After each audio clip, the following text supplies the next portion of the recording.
お前ゴロゴロ言うの初めてじゃん。どうしたお前。ママともいなくなった。ゴロゴロ言っちゃった。へえ。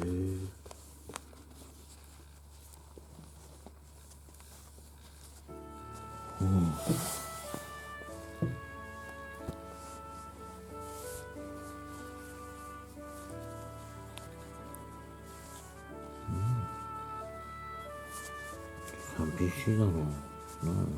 一人になっちゃってな。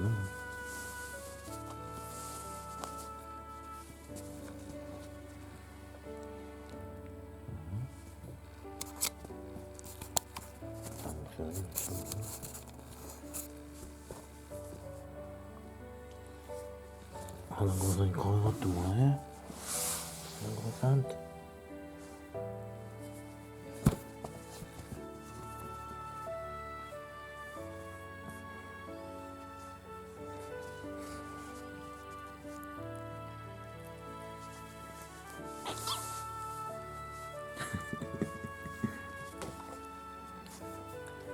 花子ちゃんに可愛がってもらいなさい。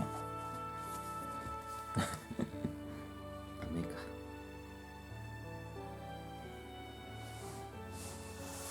花母ちゃんだ。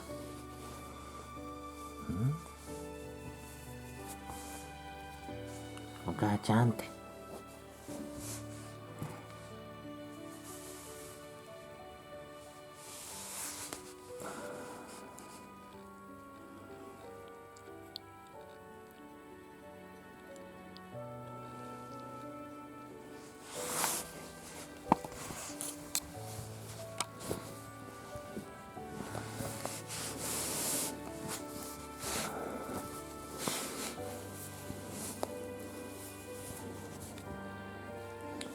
花寂しくないか？全然寂しそうじゃないの。もう子育て飽きたか？